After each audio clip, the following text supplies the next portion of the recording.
Settlers అనే పదాన్ని నిషేధించాలన్నారు TDP నేత రేవంత్ రెడ్డి. సెటిలర్స్ అనే పదాన్ని పదే పదే ఉపయోగిస్తున్న కేటీఆర్ పై అట్రాసిటీ కేసు ఫైల్ చేయాలన్నారు. గ్రేటర్లో ఓట్ల కోసమే సెటిలర్స్ పై టీఆర్ఎస్ ప్రేమ నటిస్తోందని విమర్శించారు రేవంత్. టీడబ్ల్యూజేఎఫ్ నిర్వహించిన మీట్ ద ప్రెస్ లో పాల్గొన్న ఆయన గ్రేటర్ పీఠంపై తమ జెండా ఎగరడం ఖాయమన్న ధీమా వ్యక్తం చేశారు.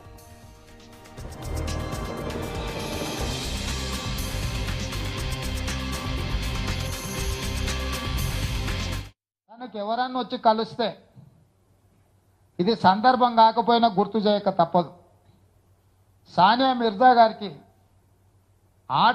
ఆటలలో బాగా ఆడిందని చెప్పి 2 సార్లు కోటి రూపాయలు ఇచ్చిండు. ముఖ్యమంత్రి గారు శ్రీమతి సానియా మిర్జా గారికి ఆర్థిక సాయం చేయకపోయినా కార్పొరేట్ కంపెనీల స్పాన్సర్షిప్లు కొన్ని కోట్ల రూపాయలు శ్రీమతి సానియా మిర్జా గారికి వచ్చే అవకాశం ఉంది. మన ప్రభుత్వం ఇవ్వకపోయినా కూడా వారికి ఆర్థిక పరంగా ఇబ్బంది లేదు. ఆ కుటుంబాన్ని ఆర్థికంగా ప్రభుత్వం ఆదుకోకపోయినా వాళ్ళకేం పెద్ద నష్టం లేదు. కానీ కృష్ణమూర్తి కుటుంబానికి ఇవ్వకపోవడం ద్వారా ఈరోజు వాళ్ళ కుటుంబం బజారు పాలైంది. ఆర్థికంగా చాలా ఇబ్బందులను ఎదుర్కొంటున్నారు.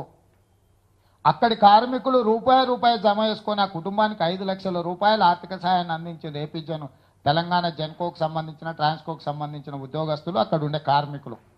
అంటే ఈరోజు ప్రభుత్వము ఏ రకమైన వైఖరితోని ముందుకు వస్తుందో, ఎవరి కోసం ఈ తెలంగాణ ఉద్యమం జరిగిందో, ఎవరి కోసం ఈ తెలంగాణ రావాల్సి ఉండెనో వాళ్లకు నిజంగా సహాయం అందుతున్నదా? ఈరోజు జర్నలిస్టు మిత్రులు మీరందరూ ఆలోచన చేయాల్సిన అవసరం ఉన్నది. ప్రతిపక్షాలుగా మా మీద బాధ్యత ఉన్నది. ఈ అంశాలను లేవనెత్తాల్సిన బాధ్యత. ఎందుకంటే ఈ సుదీర్ఘమైన పోరాటంలో ఎంతోమంది అమరులైన వాళ్ళ చరిత్ర వాళ్ళు రాసుకోలేరు. ఎందుకంటే పోరాటంలో అలసిపోయి అమరులైన వాళ్ళు వాళ్ళ చరిత్రను రాసుకోలేరు. పాలకులే వాళ్ళ చరిత్రను రాయాలి. కానీ ఇక్కడ దురదృష్టకరం, పాలకులు తమ గొప్పతనాన్ని గొప్పగా చిత్రీకరించుకోవడానికి మాత్రమే చరిత్రను రాస్తున్నారు తప్ప నిజమైన పోరాటాలు చేసి ప్రజల కోసం ప్రాణాలు ఇచ్చిన వాళ్ళ త్యాగాల విలువలను తగ్గించే ప్రయత్నం జరుగుతుంది ఈరోజు వచ్చిన తెలంగాణ రాష్ట్రంలో. ఇక్కడ కీలకమైన పాత్ర ఇటు జర్నలిస్టు సంఘాలది కానీ అటు ప్రతిపక్షాలది కానీ ప్రజాప్రతినిధులుగా మా భుజస్కంధాల మీద మన భుజస్కంధాల మీద ఉన్నది. ఈరోజు వాళ్ళని గుర్తించాల్సిన అవసరం ఉన్నది. జూన్ 2014లో తెలంగాణ రాష్ట్ర ఏర్పాటును అధికారికంగా ఏర్పాటు చేసిన తర్వాత సర్వస్వతంత్ర భారత రాజ్యాంగంలో ప్రత్యేక